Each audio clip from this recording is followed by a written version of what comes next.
안녕하세요. 총광호입니다. 지난 영상에서 한번 말씀을 드렸는데요. 오늘은 그런 사인 미상으로 추정되는 사망 사고와 관련해서 이게 어떤 식으로 업무를 처리해야 하는지 그 과정에 대해서 수행했던 사례를 가지고 좀 말씀을 드리려고 합니다.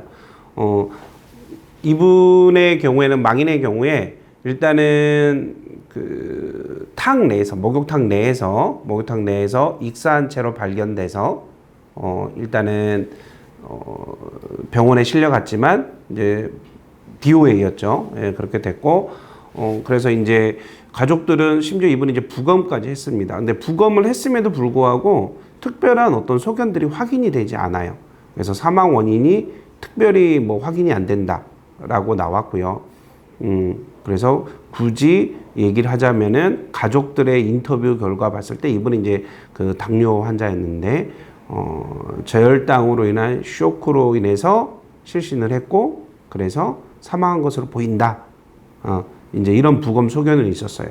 자, 그렇다면 저희 입장에서 유족급여를 신청을 하기 위해서는 일단은 사망의 원인이 무엇인지 특정을 해야 되고 그리고 이 사망의 원인이 업무가 어떻게 기여를 했는지 업무 관련성이 어떻게 입증을 해야 되잖아요.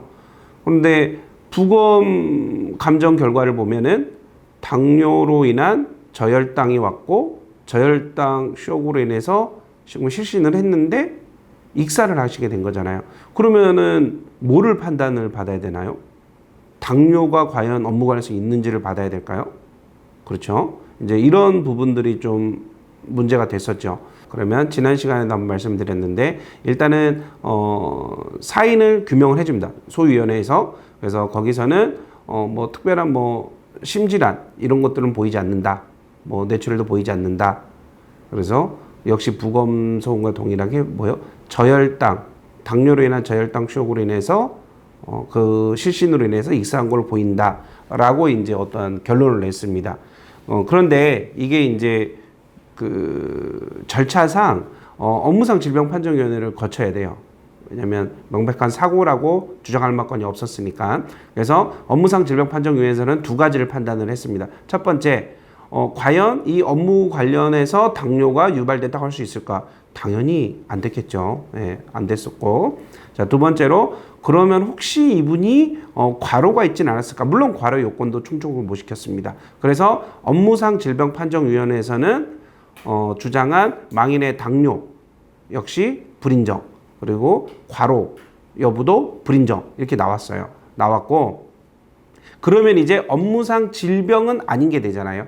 업무상 질병은 아닌 게 되고 그러면 이제 나아가야 될 게 이게 업무상 사고에 해당이 되는가? 라를 이제 검토를 하게 됩니다. 근데 보십시오. 이분은 충분히 업무 시간 중이었고 물론 그에 쟁점은 많았어요. 쟁점은 많았고 업무 시간 중이었고 여기서 이제 업무 시간 중이라는 마무리 행위에 해당이 됐습니다. 그래서 이제 목욕을 하고 있는 중이었고 그래서 목욕을 하던 도중에 그 탕 내에서 이제 익사한 채로 돌아가신 채로 발견이 된 거잖아요. 근데 뭐 특별히 뭐 성인인데 뭐 고의 자해를 했다라고 볼 만한 환경은 전혀 아니지 않습니까? 그래서 이거는 고의 자해 뭐 범죄 행위에 해당도 되지 않고 그렇죠? 하지만 충분한 업무 시간이었고 업무 관련성, 업무 수행성이 보장이 됐었고 그렇게 해서 그 상황에서 저혈당 쇼크로 해서 실신을 했고 그로 인한 익사로 사망을 했기 때문에 이 익사는 업무상 사고에 해당된다. 그래서 업무상 재해에 해당이 되므로 업무 관련성이 인정된다라고 해서 유족급여 및 장의비를 지급받은 사건이었습니다. 그래서 좀 정리를 해드릴게요. 이거를 들으시면 저게 무슨 소리지 할 수 있어요. 예. 그러니까 결론적으로 얘기하면은 사망 원인을 잘 모르는 거예요. 몰라요, 잘. 부검을 해도 심지어 잘 몰라요. 그러면 이 경우에는 어쨌든 근로복지공단에서 사망 원인은 규정하게 돼 있잖아요. 만약에 이건 이제 가정적인데요. 그 사인을 이제 규명해준 그 소위원회에서 만일 이거는 뭐 저혈당 쇼크 이런 것보다는 뭐 심근경색을 추정이 된다. 예를 들면 그렇게 가정을 했다고 해볼게요. 그러면 이거는 당뇨로 인한 저혈당 쇼크로 인한 익사 이런 게 아니고 심근경색으로 인해서 쓰러지신 거, 그로 인해서 어쨌든 무리였으니까 익사해서 사망하시게 되잖아요. 그럼 이 경우에는 무조건 뭐만 봐야 될까요? 과로 여부를 봐야 돼요. 그렇게 돼버리면 이 사건은 부지급 되겠죠. 왜냐하면은 이 케이스는 이 사건에 있어서는 과로의 요건에 해당이 안 됐거든요. 그렇죠? 근데 이제 그게 아니었기 때문에 이제 업무상 사고로 가서 주장을 했던 겁니다. 그래서 이런 말씀을 좀 드리고 싶어서 지난 영상과 좀 이어서 좀 설명을 드렸고요.